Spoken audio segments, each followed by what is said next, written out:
नसीरुद्दीन शाह की बेटी अदाकारा हिबा शाह ने एक वेटरनरी क्लिनिक में मारपीट की। वेटरनरी क्लिनिक ने हिबा शाह के खिलाफ मुंबई में एफआईआर दर्ज कराई है। खबर के मुताबिक 16 जनवरी को हिबा खान अपनी बिल्लियों के नसबंदी के लिए वेटरनरी क्लिनिक में अपॉइंटमेंट लिया था, लेकिन सर्जरी के दौरान डॉक्टर के वक्त पर नहीं पहुंचने और बेहतर सहूलियत न मिलने पर हिबा खान और क्लिनिक अमले के दरमियान बहस और तकरार शुरू हुई और इसी दरमियान हिबा खान ने 2 ख्वातीन के साथ मारपीट की, जिसके बाद मुंबई पुलिस में शिकायत दर्ज कराई गई है। पुलिस इस मामले की जांच कर रही है।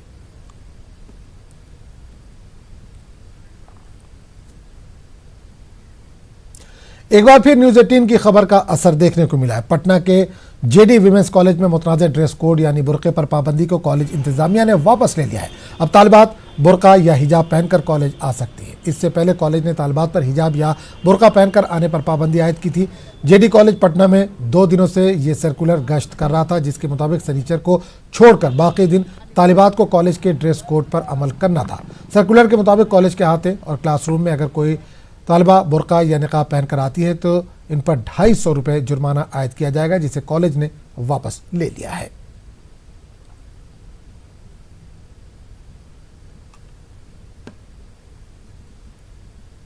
ड्रेस कोड, लड़कियां हमारे कॉलेज का एक ड्रेस कोड है जो मैरून सलवार, ये वाइट सलवार, मैरून कुर्ता और वाइट दुपट्टा है। उस कोड की बात वहाँ की गई है। निर्धारित पोशाक की जगह वो बुर्का शब्द का लिखने में थोड़ी सी चूक हो गई है, इसके लिए हम क्षमा प्रार्थी हैं, लेकिन ऐसी कोई मंशा कॉलेज की नहीं है कि वो किसी भी धर्म के लोगों को प्रताड़ित करे। बिल्कुल हमारे कॉलेज में बुर्के में लड़कियां आ सकती हैं, लेकिन परिसर में वो बुर्का खोल के स्वतंत्र रूप से घूम सकती हैं।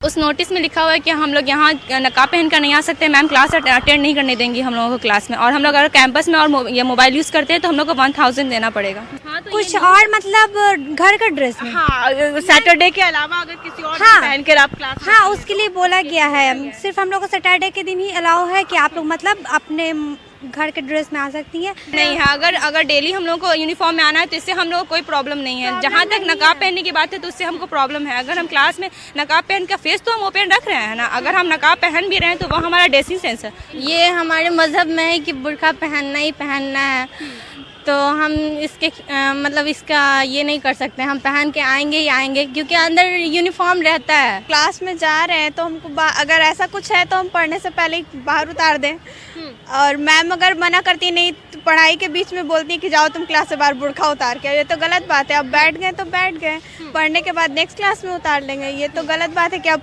पढ़ाई के बीच में उठा के ले जाएंगे। निर्भया के मुजरिमीन अपनी फांसी को टालने के लिए तमाम तरह की कोशिशों में मसरूफ है, लेकिन आज मुजरिमों को पटियाला हाउस कोर्ट से एक मरतबा फिर झटका लगा। कोर्ट ने तमाम दस्तावेजात का निपटारा किया और कहा कि अब किसी तरह के अहकाम की जरूरत नहीं है। वाज़ेह है कि निर्भया के मुजरिमों को 1 फरवरी को अलसुबह फांसी दी जाएगी। हमारे नुमाइंदे सुशील पांडे ने तमाम तफसीलात फराहम की। पटियाला हाउस कोर्ट में विनय, पवन और अक्षय की तरफ से एक याचिका दाखिल की गई थी, जिसमें कहा गया था कि उन्हें कुछ दस्तावेज जो हैं वो नहीं मुहैया कराए जा रहे हैं प्रशासन की तरफ से, तिहाड़ प्रशासन की तरफ से। फिलहाल तिहाड़ प्रशासन की तरफ से आज तमाम दस्तावेज दे दिए गए हैं। हमारे साथ एडवोकेट वकील साहब AP सिंह साहब हैं। सर, तमाम दस्तावेज प्रशासन की तरफ से कहा गया है कि दे दिया गया है, लेकिन उन्होंने एक बात और भी कही कि यह डिले टैक्टिस है, क्या कहेंगे? नहीं, ये तो कहा ही नहीं, कोर्ट ने तो कहा ही नहीं बिल्कुल। वो तो कह रही वो डॉक्यूमेंट देने चाहिए, और अभी भी डॉक्यूमेंट आपने देखा जो 2013 का ऑर्डर था, विनय कुमार जो लोकनायक जयप्रकाश नारायण हॉस्पिटल में एडमिट रहा था 10 दिन, वो डॉक्यूमेंट अभी नहीं दे पाए, उनका क्लैरिफिकेशन भी नहीं दे पाए। अभी विनय की 160 पेज की डायरी नहीं दे पाए हैं। तो ये रेलेवेंट डॉक्यूमेंट हैं, जो रेलेवेंट डॉक्यूमेंट देने चाहिए उनके लिए हम आगे अभी ऑर्डर मिला है। ऑर्डर मिलने के बाद उसको हम आगे प्रोसीड करेंगे, क्या कैसे करना है। हाईकोर्ट में भी चैलेंज करेंगे, हालांकि प्रशासन की तरफ से तमाम दस्तावेज, जैसा बता भी रहे, मंडोली जेल में था, उस दौरान उसके हाथ टूट गए थे, वो दस्तावेज नहीं दिए गए हैं। हाँ, मंडोली जेल में सिर फाड़ दिया गया था पवन कुमार गुप्ता का, वो डॉक्यूमेंट अभी नहीं मिले हैं। विनय का हाथ तोड़ दिया गया था, वो डॉक्यूमेंट नहीं मिले हैं। और अक्षय के और पवन के जो पवन का जो मंडोली जेल में सिर फाड़ा गया था, उसका मेडिकल डॉक्यूमेंट वो नहीं मिले हैं।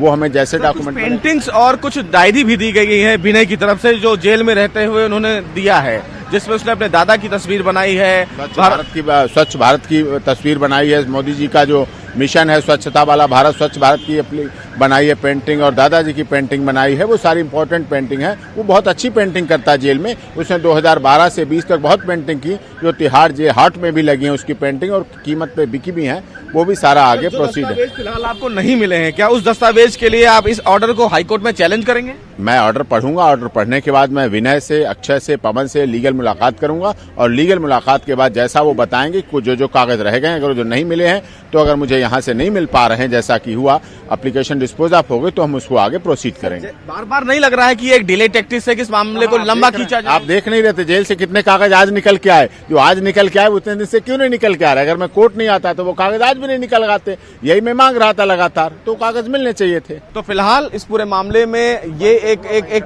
बड़ा फिलहाल आदेश पटियाला हाउस कोर्ट की तरफ से, पटियाला हाउस कोर्ट ने आज अपने मामले की सुनवाई के दौरान अहम आदेश देते हुए कहा कि वो तमाम जो दस्तावेज दोषियों को चाहिए थे वो दे दिए गए हैं, लेकिन अभी भी कुछ ऐसे दस्तावेज हैं जो उनको नहीं मिला है और इसीलिए दोषियों की तरफ से पेश वकील ये कह रहे हैं कि वो पटियाला हाउस कोर्ट के इस आदेश को दिल्ली हाईकोर्ट में चुनौती देंगे।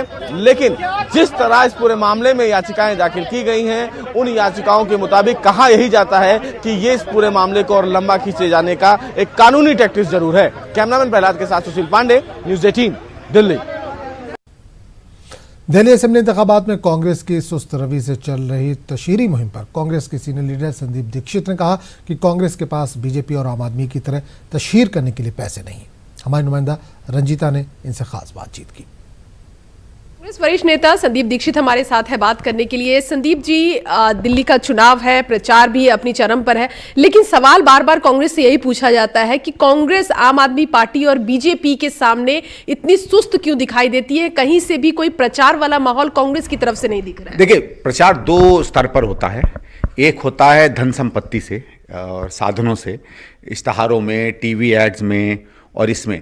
तो इसमें स्वाभाविक है कि हम लोगों के पास ना वो संपत्ति है, ना वो धन रिसोर्सेज हैं जो आम आदमी पार्टी के पास हैं। और मज़े की बात ये है कि जो दो पार्टियां ईमानदारी की कस्में खाती हैं, उनके पास इतना पैसा है कि हज़ारों करोड़ों के वो इश्तहार दे पा रहे हैं, और जिस पार्टी के ऊपर उंगली उठा उठा कर ये लोग सत्ता में आए, वो सामान्य तरीके से चुनाव लड़ रही है। तो इस एक तो मैं कहूँगा कि तकनीकी स्तर पर इसलिए हम लोग नहीं दिख रहे हैं, ना हमारे पास वो साधन संसाधन हैं, और इन लोगों के मुकाबले में तो जिस तरह की लूट इन्होंने 5 साल दिल्ली में की है और भारत सरकार में जो हो रहा है सबको पता है, वो हम मैच नहीं कर पाएंगे।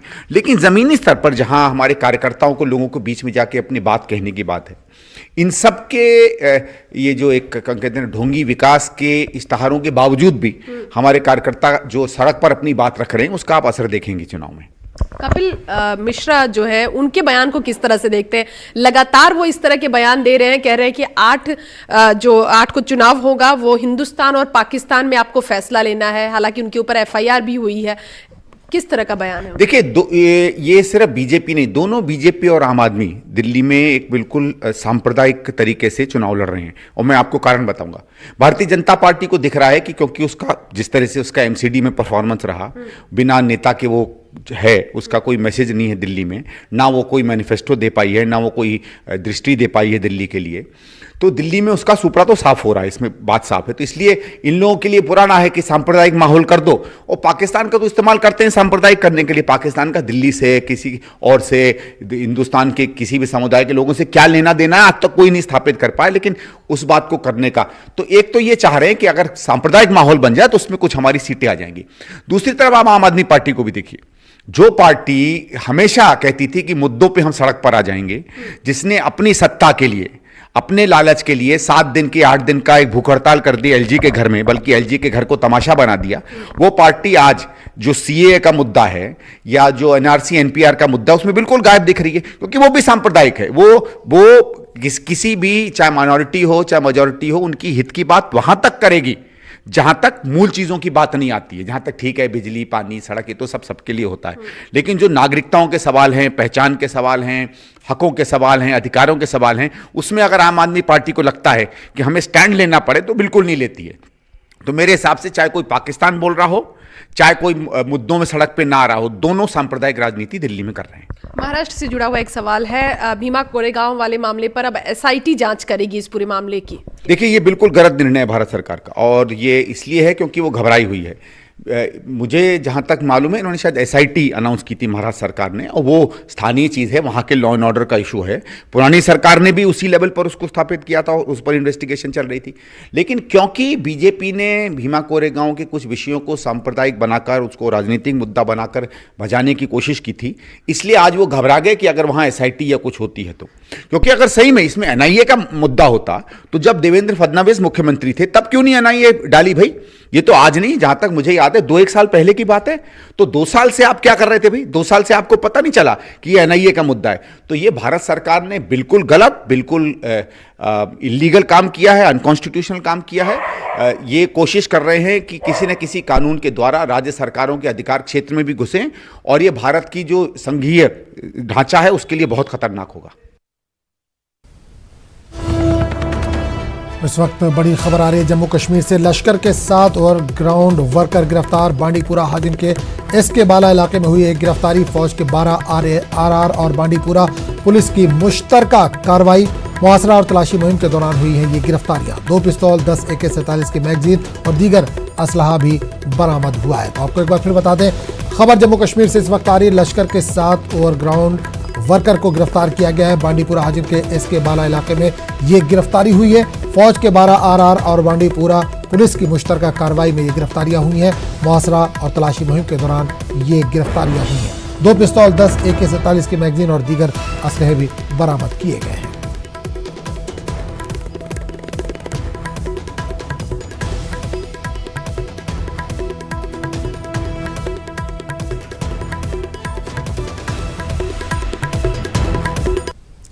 CAA के खिलाफ बेंगलुरु में एक और बड़ा एहतजाजी मुजाहरा मुनक्किद हुआ। ये एहतजाजी जलसा सिर्फ और सिर्फ ख्वातीन का था। शहर के चामराजपेट इलाके में हज़ारों की तादाद में ख्वातीन ने कई घंटों तक एहतजाज किया।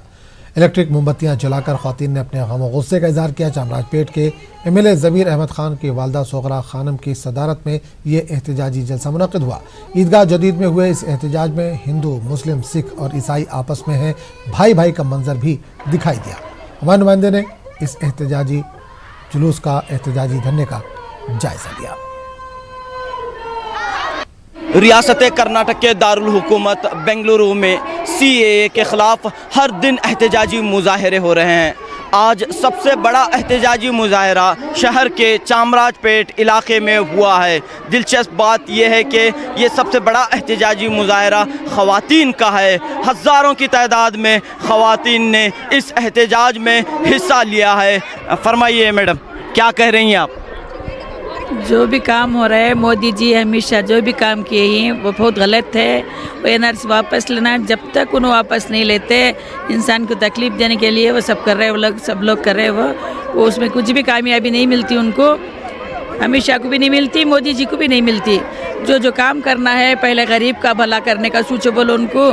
जो रिजर्व से तकलीफ़ उठा रही हैं उनको देने का बोलो। जो तकलीफ़ पढ़े लिखे बच्चों को नौकरी देने का बोले थे वो सब पहले काम करो।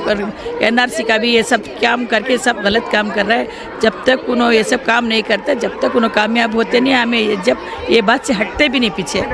आपकी एक आवाज़ पर बड़ी तादाद में, हज़ारों की तादाद में ख़वातीन यहाँ पर इकट्ठा हुई हैं और ये एहतजाज कर रही हैं। हाँ, सही है। पूरा हिंदू, मुस्लिम, सिख, ईसाई सब एक होके कर रहे हैं। वो हम लोग खाली मुस्लिम का नहीं है, पूरा कौम हमारी है, इंडिया की कौम पूरी हमारी है। जो शाहीन बाग में, दिल्ली में जो शाहीन बाग में जो 1 महीना 7 दिन से जो औरतें बच्चों को लेके बैठे हैं, हम शाहीन बाग के औरतों को, हमारे हिंदुस्तान के औरतों से मेरे तरफ से सबको सलाम कहते हैं। शाहीन बाग के औरतों को, सारे जहान से अच्छा हिंदुस्तान हमारा, हम बुलबुले हैं इसकी, ये गुलसिता हमारा।